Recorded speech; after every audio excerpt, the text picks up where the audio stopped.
Tonight, we're going to talk about what happens when two neutron stars collide. Two stellar remnants, each containing more mass than our Sun, compressed into an object the size of a city, locked in orbit, radiating gravitational waves, spiraling inward over millions of years. Each orbit shorter than the last, each one faster until they collide at a fraction of the speed of light. What follows is one of the most violent events the universe produces. Temperatures in the hundreds of billions of degrees, a jet of plasma launched at the speed of light, the surrounding space flooded with free neutrons at densities no other event in the universe can match. By the end of tonight, you're going to understand exactly how that process works, what the physics inside those final milliseconds actually looks like, and why one detection on August 17th, 2017, answered questions physicists had been asking for half a century. Before we begin, if you enjoy these topics as much as we do, make sure to like the video or subscribe. It's a simple action, but it helps this channel reach more curious minds like yours. Now, let's begin. To understand what a neutron-star collision actually is, you first need to understand what a neutron star is. And to understand that, you need to understand what it used to be before it became one. Every neutron star starts its existence as a massive star, something between roughly 8 and 20 times the mass of our Sun.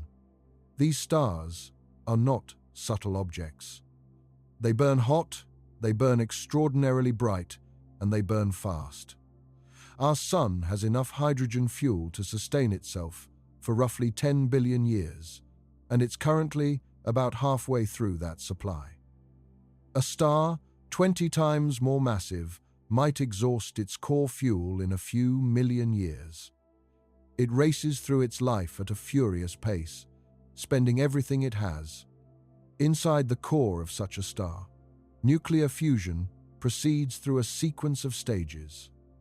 Hydrogen fuses into helium. When the hydrogen in the core runs low, the star contracts, the core heats up further, and helium begins to fuse into carbon. Then, carbon into neon, neon into oxygen, oxygen into silicon. Each stage burns faster than the one before. The hydrogen burning phase might last millions of years. The silicon burning phase at the very end lasts perhaps a few days. The star builds up nested shells of different elements, with each shell burning a different fuel at a different temperature, and the heaviest products sinking toward the center. And at the center, building up inexorably, is iron. Iron is the end of the road. Every element up through iron releases energy when atomic nuclei fuse together. Iron absorbs energy instead. So when an iron core builds up at the center of a massive star, the star has no energy source left to push outward against its own gravity. The core has spent everything. For millions of years, the outward pressure of nuclear reactions held the star up against its own immense gravitational weight.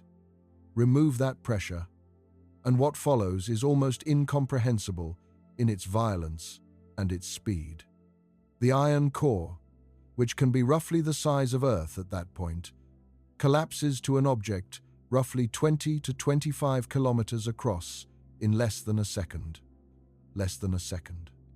The entire core, containing more mass than our Sun, shrinking to a ball the size of a city in the time it takes to blink.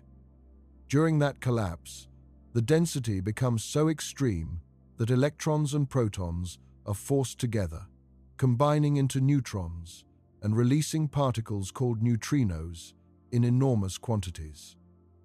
The neutrino burst from a core collapse carries away an almost unimaginable amount of energy, more energy than our Sun will emit across its entire lifetime, released in roughly 10 seconds from a collapsing stellar core. The core itself is converted into a sphere of neutrons, packed so tightly that the nuclear strong force, the same force that holds atomic nuclei together, is what resists further compression and prevents total collapse. This is a neutron star, not a star in any conventional sense anymore. No fusion happening, no fuel burning, no light generated internally, the way a true star generates light. Just a remnant, a city-sized ball of pure neutron matter, spinning, slowly cooling, radiating energy across billions of years. The density at the core of a neutron star is roughly 10 to the 14 grams per cubic centimeter. Ordinary atomic matter, iron for instance, has a density of roughly 7.8 grams per cubic centimeter. Neutron star matter is about 10 trillion times denser than that. If you could somehow take a cubic centimeter of neutron star material, a piece the size of a sugar cube, and put it on a scale here on Earth, it would weigh roughly 100 million tons. That is not a rough approximation. That is the actual density. And that material is packed into an object about 20 kilometers across, roughly the distance across a city. The outer layers of the original star, no longer supported by the collapsed core, fall inward and then rebound violently off the newly formed neutron star in a shockwave. That shockwave propagates outward through the infalling stellar material, eventually reaching the outer layers and blowing them apart in a supernova explosion, one of the most energetic events in the observable universe.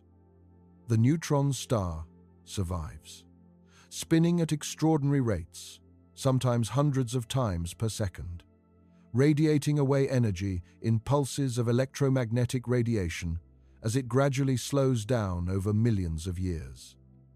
When we can detect those pulses from Earth, we call these objects pulsars.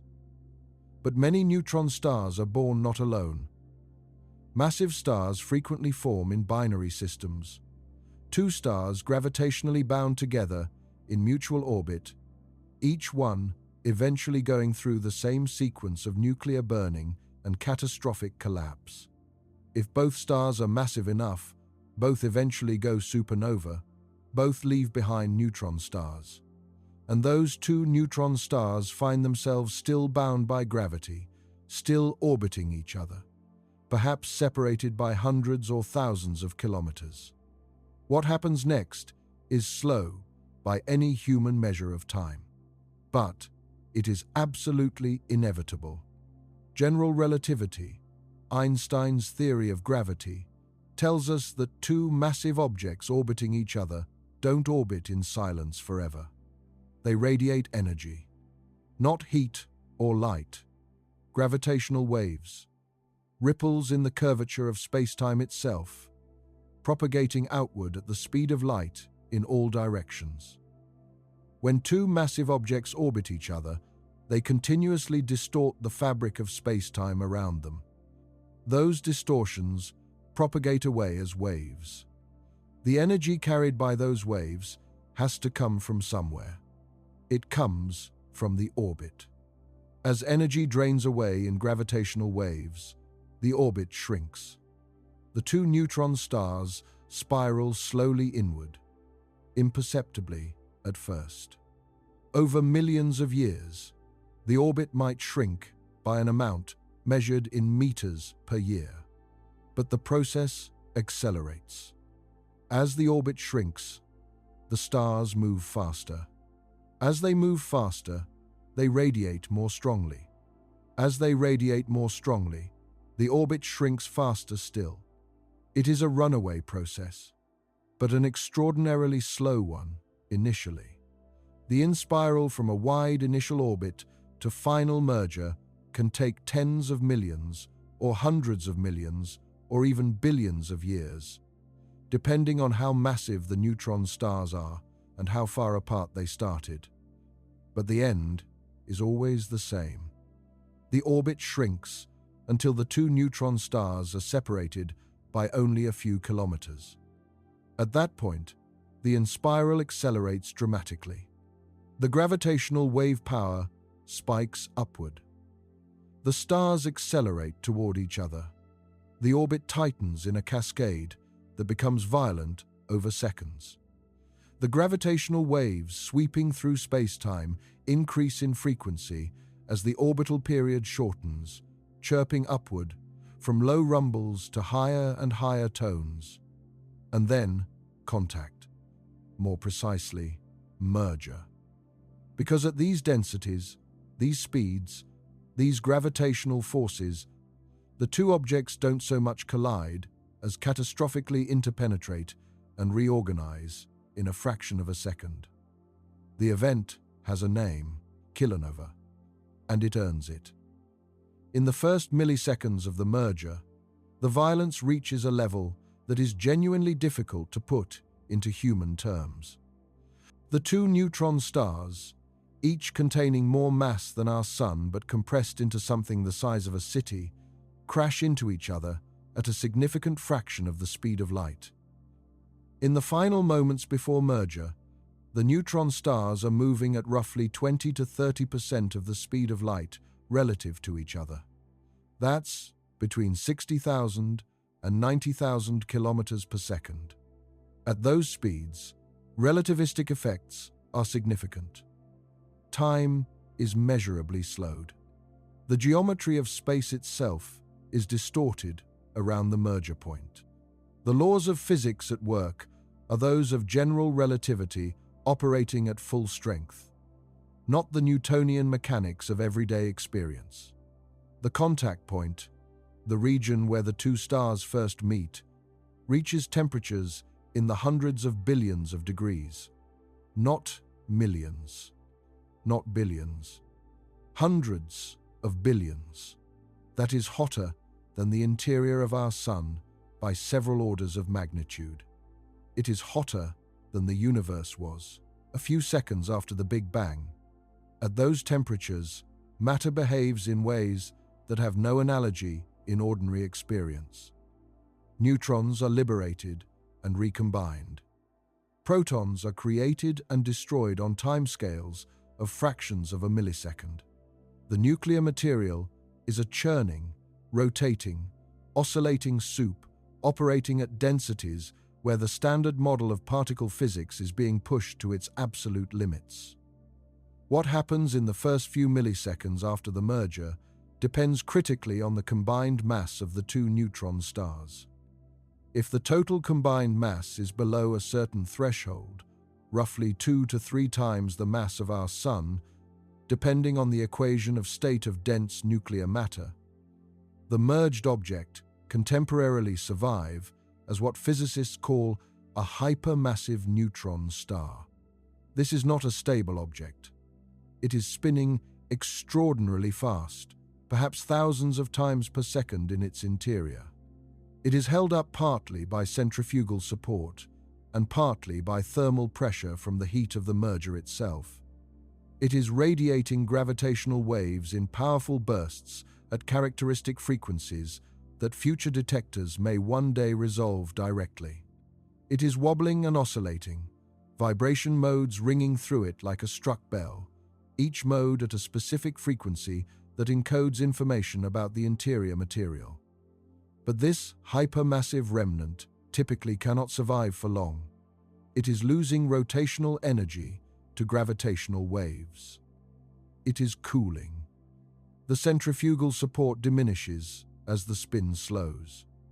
Within anywhere from milliseconds to perhaps a few seconds, it loses enough support and collapses further into a black hole. One moment, there is a spinning, radiating, oscillating ball of dense matter. The next, there is nothing. Just a region of space-time from which no information can escape. A boundary where physics, as we normally discuss it, ends. If the combined mass is above the threshold from the start, the collapse to a black hole happens almost immediately, within milliseconds of the initial merger, before a long-lived, hypermassive stage can establish itself. The details of this transition, exactly how massive the stars need to be to collapse immediately versus surviving briefly, exactly how long the hypermassive phase can last, exactly what oscillation modes ring during it, are among the most actively studied questions in gravitational wave astrophysics. Because the answers would tell us something fundamental about the physics of matter at nuclear densities. Either way, within seconds of the initial merger, the central remnant is almost certainly a black hole. But the collapse of the core is not the whole story. Not even close. While the core collapses, something extraordinary is happening in the material surrounding it. When the two neutron stars merge, not all of their mass falls directly into the central remnant. Some of it is flung outward. This happens through several distinct mechanisms. The first is tidal stripping. In the final moments of the inspiral, when the two stars are very close, the gravitational gradient across each star, the difference in gravity between the near side facing the companion and the far side facing away, becomes enormous. This tidal force distorts each star, stretching it toward its companion, and material from the outer layers can be pulled off and flung outward before the merger is even complete. The second mechanism is the dynamic ejector from the collision itself. When the surfaces of the two stars make contact, material is squeezed outward from the collision interface, launched in a roughly equatorial spray at a significant fraction of the speed of light. The third mechanism involves the accretion disk. Some of the ejected material doesn't escape the system immediately.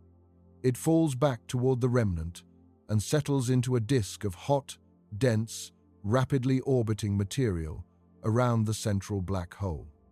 Over the following seconds to minutes, winds driven by neutrino irradiation from the hot disk and by magnetic forces can launch additional material outward at lower speeds. These different ejector components have different velocities, different temperatures, different amounts of neutron richness. And that matters enormously for what happens next. Because the accretion disk is not passive. It is threaded with intense magnetic fields, wound up and amplified by the differential rotation of material at different distances from the center, reaching field strengths that could approach values many billions of times stronger than Earth's own magnetic field. Powered by the gravitational energy of material falling inward and the rotational energy of the black hole itself, through those wound magnetic fields, the system can launch jets. Narrow, focused streams of plasma and energy blasting outward from the poles of the system at extremely close to the speed of light. These jets punch through any surrounding material. They shine in gamma rays. And that is what we detect from Earth as short gamma ray bursts, one of the most energetic classes of phenomena in the known universe. In roughly 2 seconds, a kilonova can release more energy in gamma rays than our Sun will radiate across its entire 10 billion year lifetime.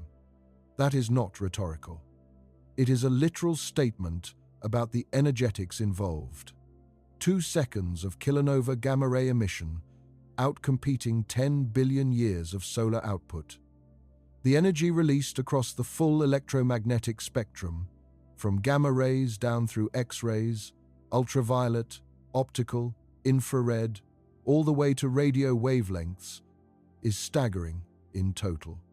And embedded in all of that radiation, spread across all of those wavelengths over the days and weeks following the merger, is a signature, a fingerprint, telling us exactly what is being created in the expanding ejector. Because this is where the periodic table gets written. The question of where heavy elements come from is one that took decades of work to answer. And fully answering it required catching 2 neutron stars in the act. By the late 1950s, physicists had worked out the basics of stellar nucleosynthesis, the process by which stars build heavier elements through nuclear fusion. In 1957, 4 researchers, Margaret Burbidge, Geoffrey Burbidge, William Fowler, and Fred Hoyle, published a landmark paper systematically mapping out how stars build elements through different nuclear burning processes. The paper covered hydrogen burning, helium burning, carbon burning, and a suite of other processes operating at progressively higher temperatures in progressively more massive stellar environments. It became one of the most cited papers in all of astrophysics. Fowler eventually shared the Nobel Prize in Physics, in part for this work. But the paper had a gap. Fusion in stars explains the formation of elements up through iron reasonably well. Iron has 26 protons. The periodic table doesn't stop at iron. Gold has 79 protons. Platinum has 78. Uranium has 92.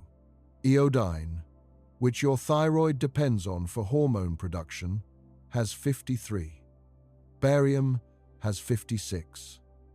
Strontium has 38. The rare earth elements, the lanthanides and actinides, sit at the heavy end of the periodic table. All of these elements exist in the universe in quantities that stellar nucleosynthesis alone cannot account for. You cannot build elements heavier than iron through simple fusion of lighter nuclei, because fusing nuclei heavier than iron doesn't release energy. It consumes it. You need a completely different process. And physicists figured out what that process had to be. You need what is called the R process, where R stands for rapid neutron capture. The R process works by flooding atomic nuclei with free neutrons at extraordinarily high densities. Take an existing atomic nucleus and place it in an environment with an enormous flux of free neutrons. Not neutrons bound inside atoms.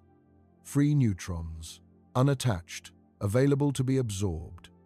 If the neutron density is high enough, a nucleus will capture a neutron faster than the nucleus can undergo radioactive decay. Normally, an unstable nucleus decays in a characteristic timescale. A neutron, inside an unstable nucleus, converts into a proton through a process called beta decay, shifting the nucleus towards stability. But if neutrons are arriving faster than that decay can happen, the nucleus simply keeps absorbing them. It grows heavier and heavier, moving across the chart of nuclides into regions of extreme neutron richness that don't exist under ordinary conditions. Eventually, when the neutron flood ends, these extremely neutron-rich nuclei decay back towards stability. Each decay converts a neutron into a proton. Each such conversion shifts the nucleus toward higher atomic number. Higher atomic number means a heavier element. Elements you simply cannot make any other way. Gold, platinum, lead, bismuth. The rare earth elements used in permanent magnets, electronics, and catalysts. Iodine, strontium, barium. The heavy end of the periodic table, built by the R process. The physics of the R process was understood in rough outline since the 1950s. The problem was that nobody knew where in the universe the R process actually happens. Because the conditions it requires are extreme. You need a simultaneous flood of free neutrons at densities far beyond anything that exists anywhere in the universe under ordinary conditions.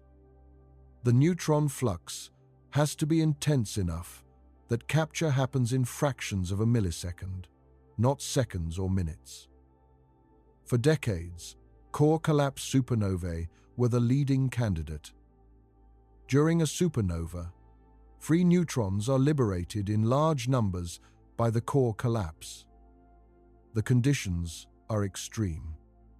But detailed computer simulations kept running into the same fundamental problem. The neutron richness of supernova outflow material and the temperatures and densities involved didn't quite match what the R process calculations required. The predicted heavy element yields from supernovae didn't match the observed abundances in old stars. The numbers were consistently off in ways that were hard to explain away. And then kilonova models started being taken seriously. A neutron star is, at its most fundamental description, a ball made of neutrons. When you force two of them to merge, you produce a spray of extraordinarily neutron-rich material, expanding into surrounding space. Free neutrons in abundance that no other astrophysical environment can match. Temperatures in the hundreds of billions of degrees at the merger point. Densities that make even stellar interiors look sparse by comparison. A kilonova is precisely the kind of environment the R process needs. The theoretical predictions became increasingly detailed as neutron star merger simulations improved through the 2000s. The models predicted that kilonova ejecta should be rich in heavy R process elements, that as those unstable heavy nuclei decayed over the following days and weeks, releasing energy, the kilonova should glow with a specific kind of light. Not the blue-white glow of a normal stellar explosion, but redder, shifted toward infrared wavelengths. The particular heavy R process elements produced in kilonova ejecta have opacity properties that block blue light and re-radiate it at longer, redder wavelengths. The color of a kilonova is a fingerprint of the elements it contains. This prediction was sitting in the theoretical literature, increasingly refined, waiting for an observation to confirm or refute it. And on August 17, 2017, the confirmation arrived in a way that exceeded almost everyone's expectations. At 12:41 in the morning, Coordinated Universal Time, a signal registered at the LIGO and Virgo gravitational wave detector network. To understand what these detectors are and why catching this signal was so extraordinary, it helps to understand what gravitational waves actually do to matter as they pass through it. A gravitational wave is a ripple in space-time. When one passes through a region of space, it alternately stretches and squeezes the distances between nearby points in perpendicular directions at the wave's frequency. LIGO detects this stretching and squeezing. LIGO consists of two observatories in the United States, one in Hanford, Washington, and one in Livingston, Louisiana. Each observatory has two arms, oriented perpendicular to each other, each arm precisely 4 kilometers long. At the corner of each L-shaped detector, a laser beam is split. Half goes down one arm, half goes down the other. Each beam bounces off a mirror at the far end and returns. The two returning beams are recombined. If the arms are exactly the same length, the returning light waves interfere with each other in a predictable pattern. But if a gravitational wave passes through and stretches one arm while squeezing the other, the two beams have now traveled slightly different total distances. They arrive back slightly out of phase. The interference pattern of the recombined beams changes. That change is what LIGO measures. The sensitivity required to do this is the highest precision measurement ever achieved in experimental physics. LIGO can detect arm-length changes of roughly 1/1000th the diameter of a proton. Across 4 kilometers of arm length, the detector resolves displacements smaller by a factor of 1,000 than the smallest particle of ordinary matter. There is no more precise instrument in the history of human technology. LIGO reached the sensitivity needed to detect astrophysical sources in its advanced configuration, which began science operations in 2015. The Virgo detector near Pisa in Italy, has arms 3 kilometers long and operates on the same principle. It joined the detector network in the summer of 2017, just weeks before the August detection. The signal detected on August 17th lasted 100 seconds. Every previous gravitational wave detection had lasted fractions of a second. That distinction is immediately telling. Every prior detection had come from merging black holes. Black holes, tens of times more massive than our Sun, merging quickly and spending very little time in the detectable frequency range. Neutron stars are lighter. They inspiral more slowly, spending much more time sweeping upward through the detectable frequency range before the final merger. 100 seconds of inspiral signal. The waveform matched the predictions of general relativity for a binary neutron-star merger almost precisely. The total mass of the system was estimated to be roughly 2.7 to 2.8 solar masses, consistent with 2 neutron stars. And then, exactly 1.7 seconds after the gravitational wave signal ended, marking the moment of final merger, the Fermi Gamma Ray Space Telescope detected a burst of gamma rays, designated GRB 170817A, coming from the same region of sky. 1.7 seconds. That gap would turn out to be one of the most scientifically productive single numbers in astrophysics history. Within 14 minutes of the initial alert going out, astronomers around the world had been notified. Within 11 hours, ground-based telescopes had identified the optical counterpart. A new point of light appearing in a galaxy called NGC 4993, a lenticular galaxy in the constellation Hydra, located roughly 130 million light-years from Earth. And over the following days and weeks, as essentially every major telescope on Earth and in orbit trained itself on that location, what unfolded matched the kilonova theoretical predictions point by point. The light started relatively blue. Then it reddened over days. Then the brightness peaked and slowly faded in the infrared over the following weeks. Spectra taken of the glowing cloud showed absorption features consistent with heavy R-process elements. Strontium was directly identified in the spectrum. That one identification, strontium confirmed in a kilonova, was itself worth a landmark paper. Strontium has 38 protons. About half of it in the solar system comes from the R process, and you cannot account for that fraction through ordinary stellar nucleosynthesis alone.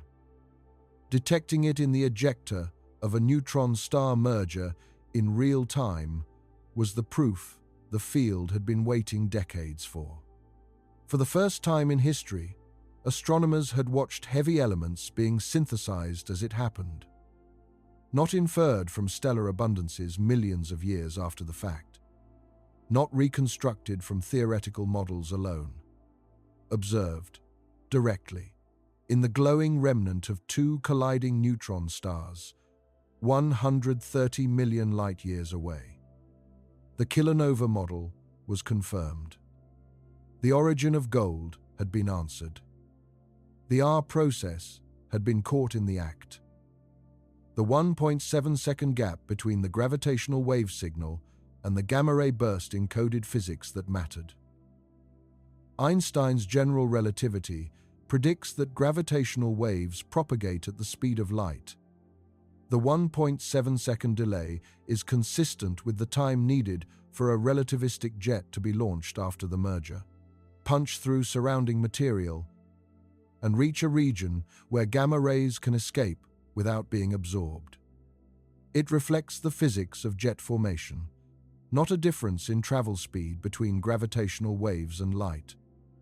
and that distinction matters enormously.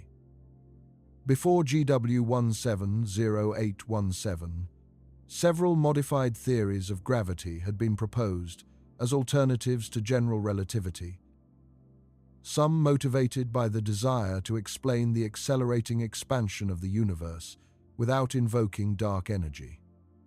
Several of these theories predicted that gravitational waves should travel at a speed slightly different from the speed of light. GW170817 eliminated those theories overnight.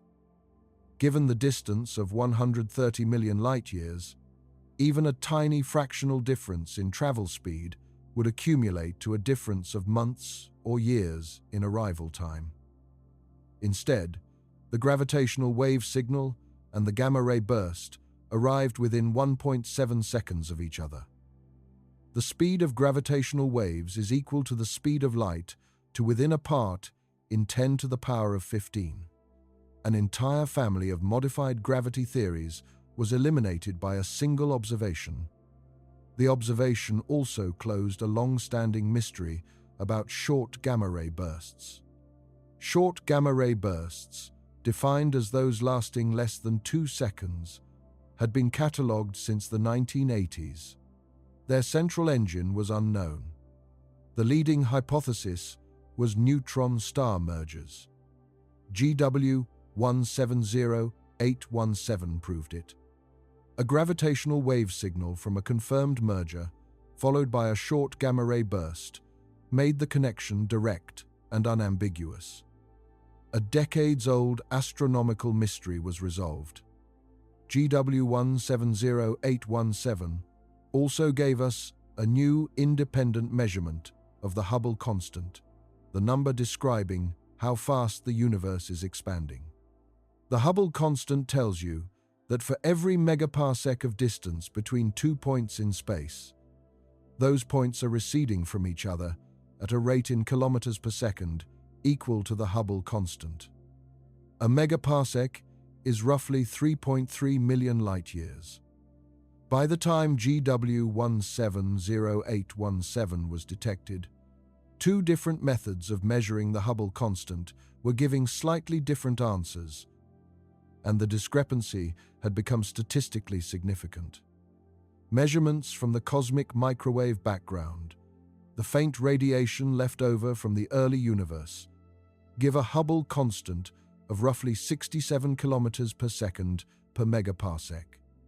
Measurements from the cosmic distance ladder, built from Cepheid variable stars and type Ia supernovae in the nearby universe, give roughly 73 kilometers per second per megaparsec. The discrepancy between these two values is called the Hubble tension. If both measurements are correct, something in the standard cosmological model must be wrong. Either there is new physics in the early universe, or new physics in the late universe, or a systematic error somewhere in one of the measurement chains. GW170817 offered a third, completely independent method. Gravitational wave signals from merging compact objects are called standard sirens. The analogy is to standard candles, objects of known luminosity used for distance measurement in traditional astronomy. For standard sirens, the distance is encoded in the amplitude of the gravitational wave signal itself. The amplitude depends on the intrinsic properties of the merging objects and the distance to the source. For a binary neutron star, the masses can be extracted from the shape of the waveform using general relativity.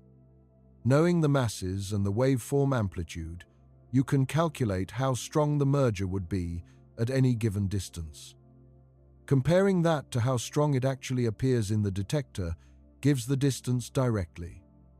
No calibration against other distance indicators. No assumptions about stellar physics or dust absorption. Just geometry and general relativity. The Hubble constant measurement from GW170817 alone came out to roughly 70 kilometers per second per megaparsec, with an uncertainty of roughly plus or minus 12. That uncertainty is large for a single event. But the measurement method is independent of every existing approach. As more kilonova events are detected and their measurements combined, precision improves. Dozens of events would give a Hubble constant measurement approaching the precision of the best existing methods. If that measurement lands solidly on one side of the tension, it points toward which current measurement carries a hidden systematic error. If it lands in the middle, the tension might be telling us something genuinely new about the universe. A new ruler for the cosmos, built from dead stars colliding. The equation of state of dense nuclear matter is one of the central unsolved problems in physics today. An equation of state describes how matter behaves at different densities and temperatures. For ordinary matter, these relationships are well understood from laboratory experiments. For neutron star matter, the situation is entirely different. The densities inside a neutron star core are several times higher than the density of atomic nuclei. Under those conditions, matter may not be composed simply of neutrons and protons behaving the way they do in ordinary nuclei. The nuclear strong force operates differently at extreme densities. Exotic particles may become energetically favorable. The entire nature of the material may be qualitatively different from anything we can reproduce in any laboratory on Earth. The core of a neutron star might be composed of neutrons and protons interacting through the nuclear force, as physicists usually assume. Or it might contain hyperons, particles containing strange quarks that become energetically favorable at extreme densities. Or the pressure might be high enough to dissolve protons and neutrons entirely into a soup of free quarks and gluons, forming quark matter. Or that quark matter might itself be in a superconductive state. These different possibilities predict different stiffness for the neutron star material. A stiffer equation of state produces larger, less dense neutron stars. A softer equation of state produces smaller, more compressible neutron stars. The maximum mass a neutron star can support before collapsing into a black hole depends directly on the stiffness. This matters enormously for kilonova physics because the equation of state determines whether the merged object immediately collapses to a black hole or survives briefly as a hypermassive remnant, and for how long. It determines how much mass is ejected and with what properties. It determines how bright the kilonova is and what heavy elements it produces. GW 170817 gave us the first gravitational wave constraints on the equation of state. From the inspiral waveform, physicists extracted information about the tidal deformability of the two neutron stars, a measure of how much each star deforms in response to the tidal gravitational field of its companion. A stiffer equation of state produces a larger, more deformable star. A softer equation of state produces a smaller, less deformable star. The tidal deformability leaves a subtle but measurable imprint on the gravitational wave signal. The measurement from GW 170817 constrained the neutron star radii to be between roughly 10 and 13 kilometers. That is one event, and the uncertainty is large. As more binary neutron star mergers are detected, each one contributes its own tidal measurement. Combining many events will pin down the equation of state with much higher precision. The answer to what neutron star cores are actually made of may eventually come from listening to the gravitational waves of merging dead stars, combined with X-ray observations of neutron star sizes and masses, combined with nuclear physics experiments in terrestrial laboratories. We are beginning that process. The gamma-ray jet from GW 170817 was not pointing directly at Earth. If it had been, the gamma-ray burst would have been one of the most energetic events ever observed. Instead, it produced a relatively faint burst, and the jet was inferred to be pointing away from our line of sight at an angle of perhaps 15 to 30 degrees. Short gamma-ray burst jets are narrow, focused beams. If you're not in the beam, you see only a fraction of their energy. Over the weeks and months following the detection, radio telescopes and X-ray satellites tracked the afterglow of the jet. The behavior of that afterglow encoded information about the jet structure and energy. The analysis showed the jet had a complex, structured profile. Not a simple uniform cone of energy, but a structured jet with a bright, narrow core and dimmer wings, where the jet had interacted with surrounding material as it punched outward. This structured jet model eventually explained all the multi-wavelength afterglow observations, and it opened a window into understanding short gamma-ray bursts observed at greater distances. If GW 170817 had been face-on, its gamma-ray burst would have looked like many other short gamma-ray bursts in existing catalogues. The catalogue of known short gamma-ray bursts, accumulated by satellites like Fermi and Swift over years of observations, likely contains many past neutron star mergers, seen from more favorable angles, without a simultaneous gravitational wave detection. The two populations are two views of the same phenomenon, viewed from different angles, detected with different instruments. The full picture requires combining both. Understanding the nucleosynthesis in detail requires understanding what happens to the ejector over the hours and days following the merger. The material flung outward is not uniform. It comes in different components with different properties. The fastest component, the dynamical ejector thrown out during the merger itself, moves at roughly 15 to 30% of the speed of light. This material is extremely neutron-rich and relatively hot. The R process operates most efficiently here. This is where the heaviest R process elements form, the ones that require the most intense neutron capture. A slower component comes from winds off the accretion disk over the following seconds. This material is less neutron-rich because neutrinos from the hot disk convert some neutrons into protons as the wind is launched.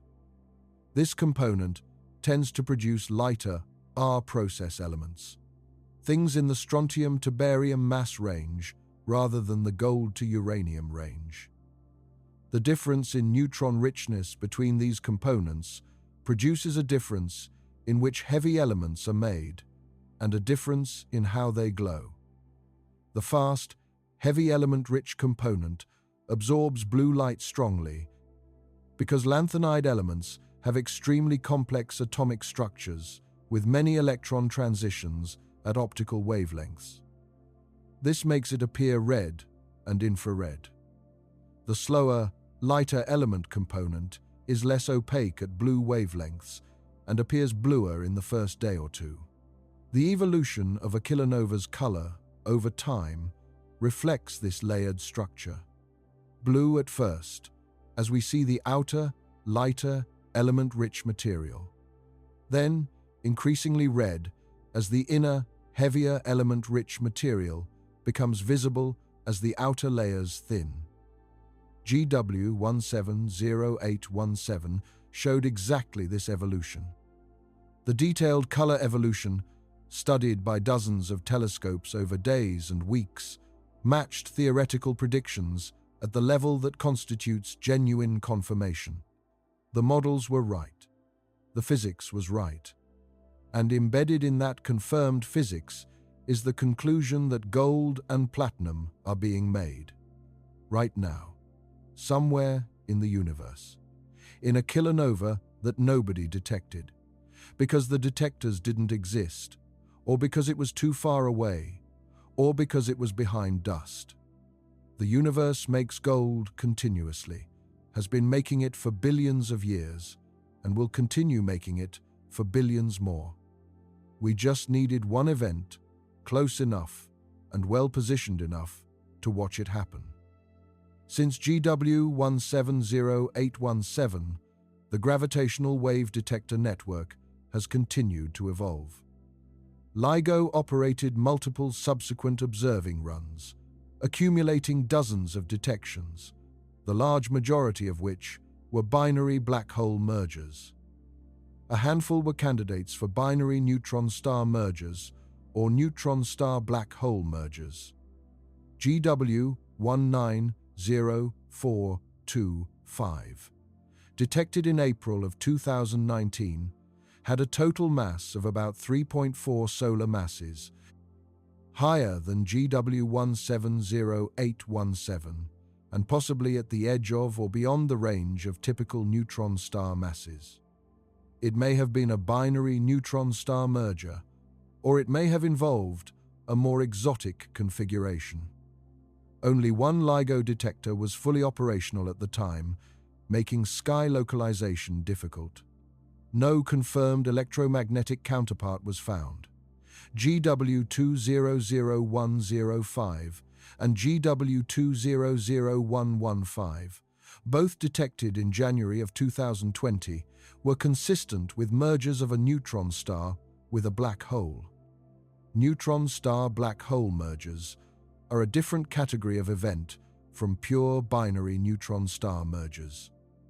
Whether they produce a kilonova depends on the mass and spin of the black hole. If the black hole is not too massive and is spinning rapidly in the right direction, it can tidally disrupt the neutron star before the neutron star crosses the event horizon. The disrupted material flings outward, potentially producing R-process nucleosynthesis and a kilonova. If the black hole is very massive, the neutron star falls in before disruption can occur. No ejecta, no kilonova. The gravitational wave signals from those January 2020 events were detected and analyzed. No kilonova was confirmed, but the signals themselves provided measurements of the object masses and spins, contributing to our understanding of the population of compact objects. The next major leap in detector sensitivity is being built. The LIGO detectors are currently being upgraded toward improved configurations. A fourth detector called Kagra began science operations in Japan in the early 2020s. A fifth detector, LIGO India, is under construction. 5 detectors, spread across 3 continents, will dramatically improve the ability to localize gravitational wave sources on the sky. Better localization means faster follow-up. Faster follow-up means catching kilonova at earlier phases. Earlier phases mean more information about the ejector composition and the merger dynamics. Beyond the current network, next-generation facilities are in advanced planning stages. The Einstein telescope, a proposed underground detector in Europe, would have a triangular configuration with arm lengths of 10 kilometers. 10 kilometers, compared to LIGO's 4. The longer arms, combined with reduced seismic noise from being underground, would give the Einstein telescope a sensitivity perhaps 10 times better than current LIGO in key frequency ranges. In the United States, the Cosmic Explorer concept envisions L-shaped detectors with arms 40 kilometers long, 10 times longer than current LIGO. At those arm lengths, the instrument's sensitivity to binary neutron star mergers would extend to the edge of the observable universe. Not 130 million light-years, not a billion light-years, across essentially all of cosmic history. At that sensitivity, next-generation detectors would hear potentially thousands of neutron star mergers per year, more events than any telescope network could individually follow up. The science shifts from case-by-case analysis to population statistics, the full distribution of neutron star masses, how the kilonova luminosity varies with the mass ratio of the merging stars, how the R process yield evolves with total mass, how the neutron star merger rate changes as you look back in cosmic time, what fraction of the universe's heavy elements came from kilonova versus other sources. All of these questions, currently constrained by a handful of events, become accessible with large statistical samples. There is one more possibility that deserves serious attention. In some kilonova, what remains after the merger may not be a black hole. It might be something stranger. If the combined mass of the two neutron stars is close enough to the maximum mass a neutron star can support, but does not quite exceed it, the merged object might survive for much longer than the millisecond to second timescale of a typical hypermassive remnant. It might survive as a stable or long-lived massive neutron star, not collapsing to a black hole, persisting. If the equation of state is stiff enough, the maximum neutron star mass might be high enough that even the combined mass of two typical neutron stars falls below it. In that case, the merger would produce an unusually massive, rapidly rotating neutron star, a millisecond magnetar formed in a violent collision. Such an object would be spinning hundreds of times per second. It would have a magnetic field of potentially extraordinary strength, perhaps reaching values of 10 to the 14 or 15 Gauss. For context, Earth's magnetic field is roughly half a Gauss. A magnetar sits at field strengths roughly 100 trillion times stronger than that. A millisecond magnetar, formed in a neutron star merger, would pump energy into the surrounding kilonova ejector at an extraordinary rate through its magnetic dipole radiation. This additional energy injection could make some kilonova significantly brighter than those that produce immediate black holes. The energy injection from a spinning down magnetar would produce a distinctive light curve, brighter and fading more slowly than a standard kilonova. Some archival gamma-ray burst events have been interpreted as possibly powered by magnetar remnants. Whether some fraction of neutron star mergers produce stable or long-lived magnetar remnants rather than prompt black holes is one of the open questions that future gravitational wave detections will help answer. If a long-lived remnant forms, it should produce a detectable gravitational wave signal as it oscillates and spins down, a signal at kilohertz frequencies that next-generation instruments might resolve. The answer will tell us something fundamental about the maximum mass a neutron star can support, which feeds directly back into the equation of state problem. Everything in neutron star physics connects. The story of GW 170817 is also the story of how much had to be built before that moment was possible. Einstein developed the general theory of relativity between 1915 and 1916. The theory predicted gravitational waves immediately. But Einstein himself calculated that they would be so weak they might never be detectable. For decades, gravitational waves remained a theoretical prediction without experimental confirmation. The first serious proposal for detecting them came from physicist Joseph Weber in the late 1950s and 1960s.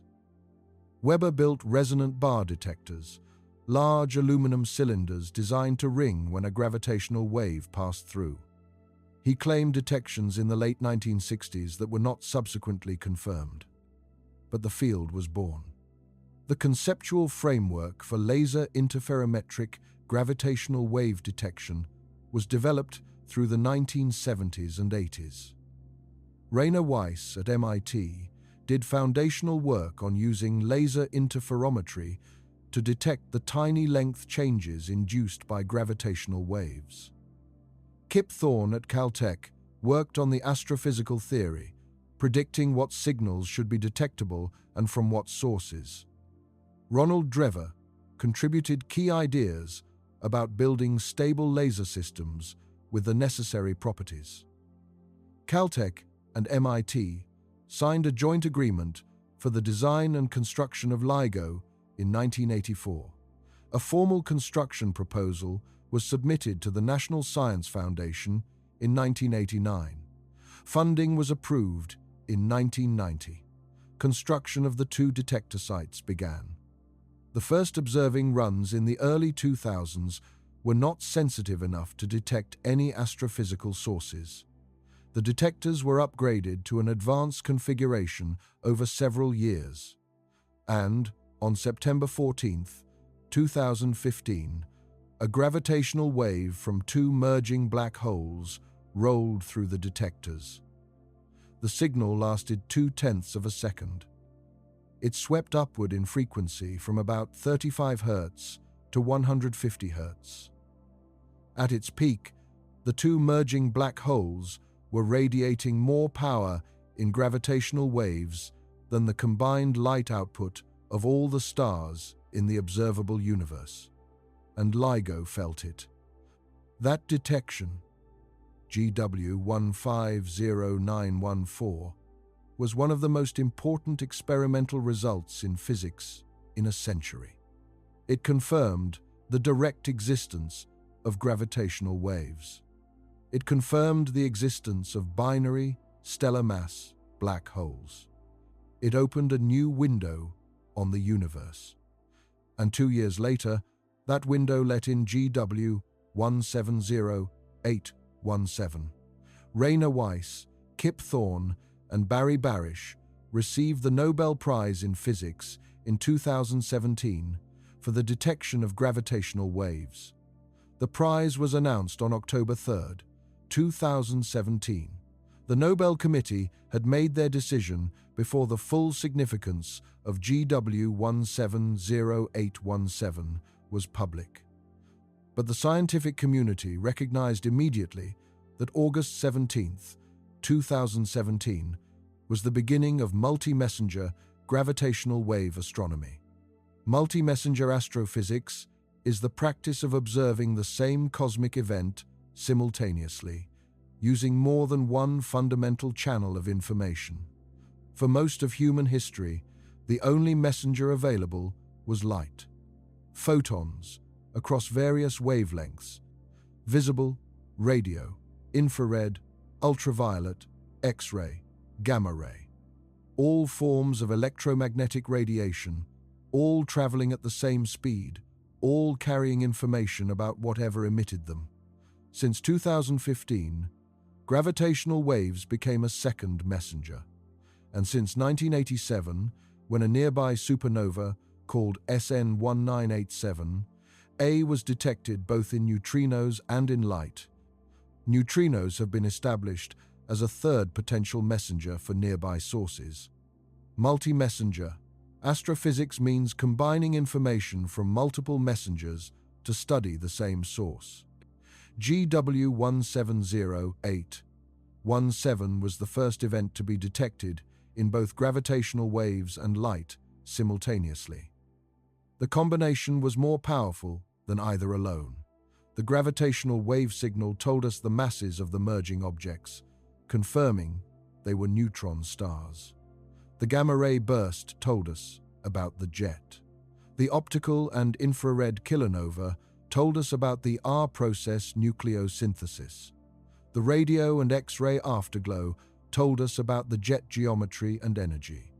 The Hubble constant measurement required combining the gravitational wave distance with the galaxy redshift from electromagnetic observations.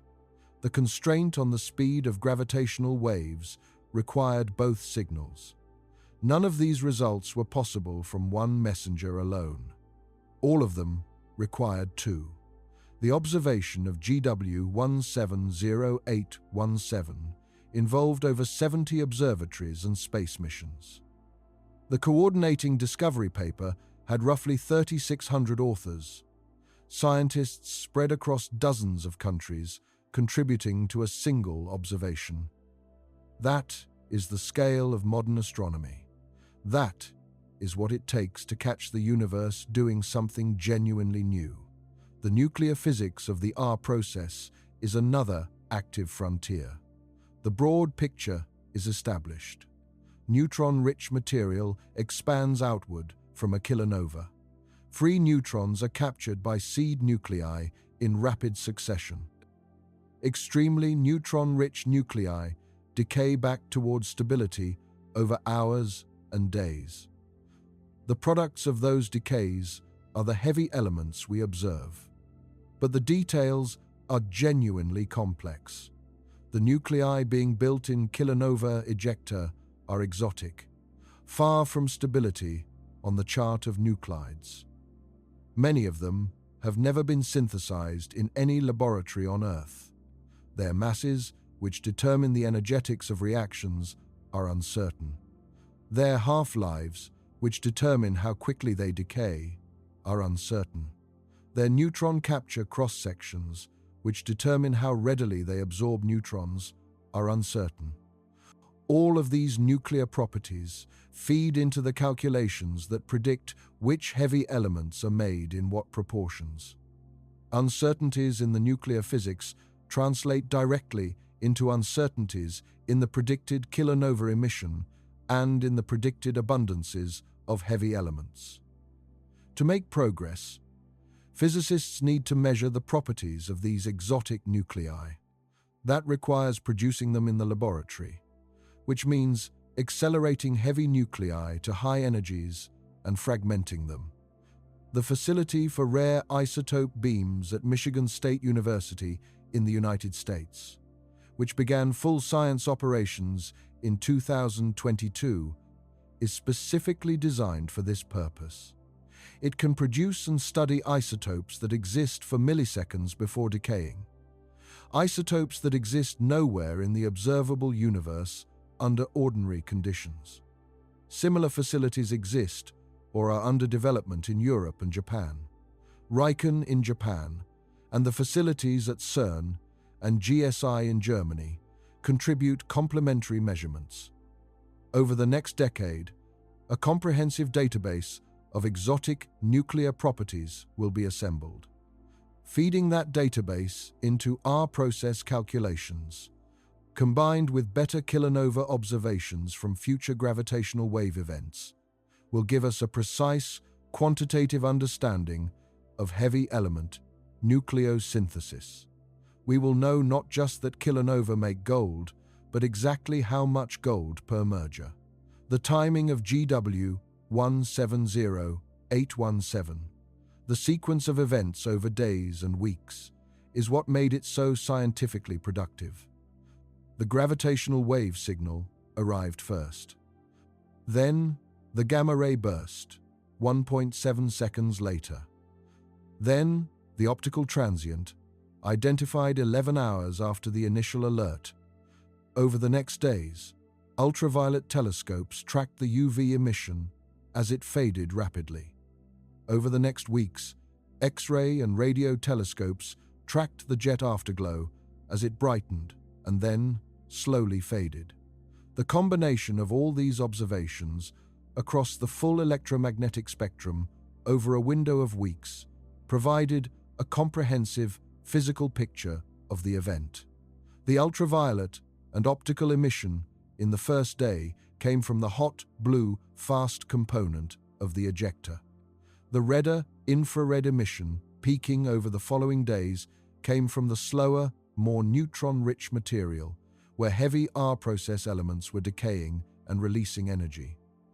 The X-ray and radio emission from the jet afterglow gave the geometry and energy of the relativistic outflow. Each wavelength range carried a different piece of information. Each piece of information was a constraint on the models. The comprehensive multi-wavelength picture that resulted matched theoretical predictions, convincingly enough to constitute confirmation. That is what confirmation looks like in astrophysics. Not perfect agreement on every detail. Real observations never match models perfectly, but close enough, convincingly enough, that the broad strokes of the physics are validated. There is a version of this story that's easy to miss. The heavy elements scattered by kilonova are not just scientifically interesting, they are the raw material of planetary systems. Over time, the enriched material from neutron star mergers mixes into the interstellar medium, the thin diffuse gas and dust between stars. That material eventually condenses into new molecular clouds. Those clouds collapse, forming new stars. The material that doesn't fall into the star forms the protoplanetary disk. The disk clumps and coalesces into planets. And on those planets, the heavy elements deposited by billions of years of cosmic events, supernovae, giant star winds, and kilonova, become the raw material of geology, chemistry, and potentially life. The periodic table is not just an abstraction. It is a record of cosmic history. Carbon, oxygen, nitrogen, the light elements your body is mostly built from, those came from stellar nucleosynthesis. Calcium in your bones, iron in your blood, silicon in the rock under your feet, made in stars. But the trace heavy elements, the ones that show up in tiny quantities but play vital roles, molybdenum, which is essential to many enzymes, iodine, which your thyroid depends on, uranium, which drives the heat inside Earth that keeps the planet geologically active, all of them trace back, ultimately, to kilonova, to two dead stars spiraling together, to a collision that lasted less than a second, to physics operating exactly the way the equations say it should. The story of GW 170817 is also the story of how science actually works. Not as a single dramatic revelation, but as decades of accumulated infrastructure, theory, and patience, all coming together in a single moment. LIGO wasn't built in a year. It took decades of proposal, funding battles, failed designs, rebuilt designs, incremental improvements, and theoretical development before it could detect anything at all. The first direct detection of gravitational waves didn't come until September 14, 2015, nearly a century after Einstein's equations predicted their existence. For the next 2 years, every gravitational wave detection was from merging black holes. All astrophysically important, none accompanied by light. Then GW 170817 arrived, and suddenly the telescope networks that had been sitting on standby, the rapid follow-up systems, all of it snapped into action. Within hours, telescopes across 6 continents had been pointed at the counterpart. Within days, satellites in X-ray and ultraviolet had joined the observation. Within weeks, radio telescopes were tracking the expanding jet structure. The observation confirmed what generations of theorists had predicted. The equations describing neutron star mergers, the models of kilonova emission, the predictions about R-process nucleosynthesis, they were broadly correct. Not perfect on every detail, but correct in their essential structure. The universe behaved the way our physics said it should. That is not obvious. The universe has no obligation to cooperate with our models. The fact that it did, here, in this event, is a validation almost as important as any individual measurement. One of the things that makes kilonova strange to think about is the timescale. The 2 neutron stars in GW 170817 formed from the ends of 2 massive stars, likely billions of years ago. Their host galaxy, NGC 4993, is a lenticular galaxy with old stellar populations. The stars that eventually became the neutron stars in GW 170817 probably formed between 5 and 10 billion years ago. They burned through their fuel. Each one went supernova. Each one left behind a neutron star. And then those two neutron stars orbited each other for billions of years. Slowly, imperceptibly spiraling inward, losing energy to gravitational waves so slowly that nothing in a human lifetime would register any change. Billions of years of patient infall. And then, in less than a second, everything. The merger, the collapse, the jet, the kilonova, all of it compressed into a window of time measured in fractions of a second, visible across 130 million light-years. After billions of years of approach, the finale took less time than it takes to draw a breath. The universe operates on timescales that our minds are not equipped to handle. Physics doesn't care. It just proceeds.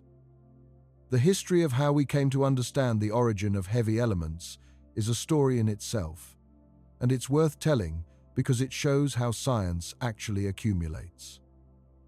Before the mid-20th century, the origin of all elements was essentially unknown. The idea that stars manufacture elements through nuclear fusion was not obvious. It took the development of nuclear physics, the discovery of the neutron in 1932, the subsequent development of nuclear theory, and decades of patient observational work to build the picture we have today. The key realization that fusion in stars could explain the observed abundances of elements came in stages. Hans Bethe worked out the detailed physics of hydrogen burning in stars in the late 1930s, earning him a Nobel Prize decades later. Fred Hoyle, in the late 1940s and early 1950s, made the crucial argument that the synthesis of elements in stars was not just a theoretical curiosity, but the actual explanation for why those elements exist in the universe in the proportions we observe. Hoyle was a controversial figure in many ways, but on this question, he was decisively right. The landmark 1957 paper by Burbidge, Fowler, and Hoyle laid out the systematic account.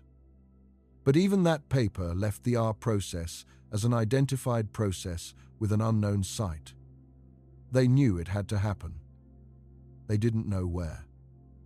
For the following decades, researchers explored the possibilities. Core collapse supernovae remained the dominant hypothesis.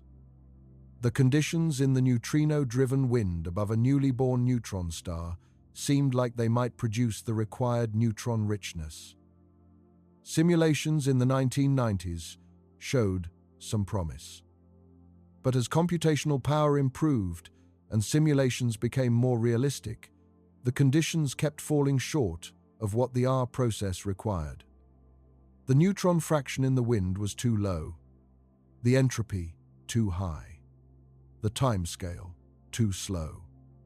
The supernova R process hypothesis began to look increasingly strained. At the same time, the kilonova idea was developing. The first serious proposal that neutron star mergers could be a site for R process nucleosynthesis came from Latimer and Schramm in 1974, who noted that neutron-rich material flung from a merger would be an ideal environment for rapid neutron capture. A follow-up paper in 1976 developed the idea further. Then, in 1989, Eichler, Livio, Piran, and Schramm made the case more explicitly, arguing that neutron star mergers could account for essentially all of the R process elements in the galaxy. This work was prescient. But for years, it remained a minority view. Through the 1990s and 2000s, the case for kilonova as the primary R process site strengthened gradually. Simulations of neutron star mergers improved. The ejecta from mergers was shown to be more neutron-rich than anything supernovae could produce. Observations of heavy element abundances in extremely old metal-poor stars provided clues. These stars formed early in the universe's history, from material barely enriched by previous events. The pattern of heavy element abundances in some metal-poor stars was consistent with a source that produced large amounts of heavy R-process elements episodically, rather than the steady accumulation that supernova enrichment would produce. Some researchers argued this pointed to a rare source like neutron star mergers rather than the much more common core collapse supernovae. The debate was ongoing when GW 170817 arrived. That observation shifted the ground decisively. It did not end all debate. Some researchers still argue that multiple R-process sites contribute, with both kilonova and some class of supernovae playing a role. But it established beyond doubt that kilonova are a major R-process site. The question has shifted from whether kilonova contribute to heavy element synthesis to what fraction of the total comes from kilonova versus any other source. The observational evidence for the R process in old stars is one of the most powerful lines of argument in this entire story, and it predates GW 170817 by decades. When astronomers observe very old, very metal-poor stars that formed in the first 1 or 2 billion years of the universe's history, from gas that had been barely enriched by previous stellar generations, they find something striking. Some of these stars have dramatically enhanced abundances of heavy R-process elements relative to lighter elements. They have large amounts of barium, europium, and other heavy elements. Elements that, according to theory, can only come from the R process. The pattern of heavy element abundances in these stars is remarkably uniform. Across different metal-poor stars in different parts of the galaxy, the relative proportions of different heavy R process elements are nearly constant, matching a universal R process pattern. This suggests the R process has a single dominant production site, not a mixture of sites with different yields. Different sites would produce different relative proportions of heavy elements. The uniform pattern points to one dominant mechanism. The spatial distribution of R process enrichment in the early galaxy also provides clues. R process elements are not uniformly distributed in old metal-poor stars. Some metal-poor stars have very high R process abundances. Others have very low abundances. The scatter is much larger than you would expect if R process elements were produced by a common event, like ordinary core collapse supernovae. The large scatter points to a rare event, one that happened infrequently and enriched the local gas around it while leaving other regions relatively unaffected. Neutron star mergers fit this picture. They are rare.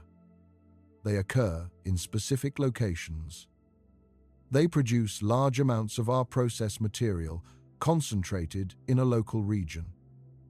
The large event-to-event scatter in R process abundances in old metal-poor stars is consistent with rare, individually powerful R process events, exactly what kilonova would produce. Europium is particularly important as a chemical tracer. Europium has 63 protons. In the solar system, roughly 94% of europium comes from the R process. Almost none of it comes from the S process, the slow neutron capture process that operates in asymptotic giant branch stars and produces a different set of heavy elements. This makes europium a nearly pure R-process tracer. When you measure the europium abundance in a star, you are directly measuring how much R-process material was incorporated into that star when it formed. Astronomers have measured europium in hundreds of metal-poor stars. The results show the large scatter expected for rare events. They show that europium enrichment tracks with metallicity in a way consistent with infrequent, powerful R-process events. And the ratio of europium to iron in the solar system gives a benchmark for how much R-process material was incorporated into the material that became our solar system over the history of the Brace galaxy. Theoretical models need to reproduce that benchmark. Kilonova models, calibrated against GW 170817, do reproduce it reasonably well. This doesn't mean all the details are settled. There are questions about the rate of neutron star mergers in the early universe, about how quickly the R-process material from a kilonova mixes into the surrounding gas, about whether some fraction of core collapse supernovae might also contribute. These questions are being actively pursued with new observations and new simulations. But the broad picture is clear. The heavy elements in our solar system, including the ones in your body, were primarily made in kilonova. One angle on this story that doesn't get enough attention is what it means for the abundance of these elements in the universe. Gold and platinum are rare on Earth. We consider them precious, partly because of their rarity. And, from a cosmic perspective, their rarity makes sense. Kilonova are rare events. The merger rate of neutron stars in the Milky Way is estimated at roughly one event every few million to every few tens of millions of years. That is not a frequent occurrence. And each individual kilonova enriches only the local region of the galaxy significantly. The enrichment is diluted as the material spreads. The result is that gold and platinum are trace elements everywhere in the universe. In the solar system, gold makes up roughly 3 parts per billion of Earth's mass by weight. Platinum is at a similar level. These trace concentrations are the accumulated product of billions of years of kilonova enrichment of the galaxy. Each individual kilonova that contributed to our chemical inventory was an event of extraordinary violence, producing far more gold than has ever been mined in all of human history. But those events happened rarely, and the material they produced was diluted across enormous volumes of space over millions of years. The gold that made it into Earth is a tiny fraction of what was made. Most of the gold produced by kilonova is scattered throughout the galaxy, incorporated into countless other stars and planetary systems, or drifting in the diffuse interstellar medium, where it may eventually be collected by a future molecular cloud and incorporated into stars and planets not yet born. The periodic table is being written slowly across cosmic timescales. We are seeing an early chapter. The direct identification of strontium in the spectrum of GW 170817 is worth dwelling on a moment. Strontium has an atomic number of 38. In the solar system, about half of strontium comes from the R process and about half from the S process, the slow neutron capture process operating in lower mass giant stars over long timescales.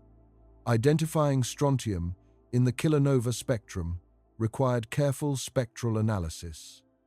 The spectrum of a kilonova is complex. The ejector contains a mixture of hundreds of different elements and isotopes, all absorbing and emitting at different wavelengths. Untangling the contributions of individual elements requires comparing observed spectra to detailed atomic physics calculations. For many of the heavy R process elements, those atomic physics calculations are incomplete. The energy levels, the transition probabilities, The line positions of exotic heavy nuclei are not all known from laboratory measurements. Theorists have been developing better atomic physics models to fill the gaps. The identification of strontium in GW 170817 was possible because strontium is well studied and its atomic properties are known accurately. Other elements predicted to be present, including gold and platinum, are harder to identify definitively in the spectrum because their atomic physics is less completely characterized. The indirect evidence for their presence is strong, based on the overall shape and color of the kilonova emission. But direct identification of individual heavy elements from spectral absorption features requires the kind of detailed atomic physics knowledge that is still being developed. Future kilonova observations, combined with improving atomic physics data, will allow direct identification of more elements. We will build up a chemical inventory of kilonova ejecta, element by element, and that inventory will tell us precisely which elements are made in what amounts, giving us the detailed yields needed to account for the observed abundances across the galaxy. There is an important connection between neutron star physics and the broader question of the maximum density of matter. Neutron stars sit at one boundary. They are the densest stable configurations of matter that can exist. Just slightly more mass or slightly less support, and they collapse into black holes. The question of where exactly that boundary lies, the maximum mass a neutron star can have before collapsing, is directly tied to the equation of state. The current observational record for neutron star mass comes from pulsar timing measurements. Pulsars in binary systems with white dwarfs can have their masses precisely measured through the Shapiro delay, a general relativistic effect where the pulsar's radio pulses are slightly delayed as they pass through the curved spacetime near the white dwarf. The most massive neutron stars measured this way have masses of roughly 2 solar masses. This already tells us something about the equation of state. A neutron star of 2 solar masses requires a fairly stiff equation of state to support that mass without collapsing. Soft equations of state would predict maximum masses below 2 solar masses, and they have been ruled out. But the observations don't yet tell us exactly how stiff the equation of state is, or what the maximum mass actually is. Future pulsar timing measurements, X-ray observations of neutron star radii and surface features, and gravitational wave tidal measurements from more mergers will progressively constrain the equation of state from multiple angles. The full picture will be assembled from many measurements, each one reducing the allowed space of possibilities. Eventually, the equation of state will be determined well enough to definitively answer the question of what neutron star cores are made of. That question has been open since neutron stars were first theoretically proposed in the 1930s. It may finally be answered within the next few decades. The answer will be one of the most fundamental results in nuclear and particle physics. The event GW 170817 also had implications for tests of general relativity in the strong field regime. General relativity has been tested extensively in the weak field limit, where gravity is relatively gentle. Solar system tests, precession of Mercury's orbit, bending of light by the sun, the gravitational redshift of photons climbing out of gravitational wells. All of these tests are in the weak field regime. The strong field regime, where gravity is intense and space-time curvature is large, is much harder to test. Binary pulsars had provided some access to the strong field regime.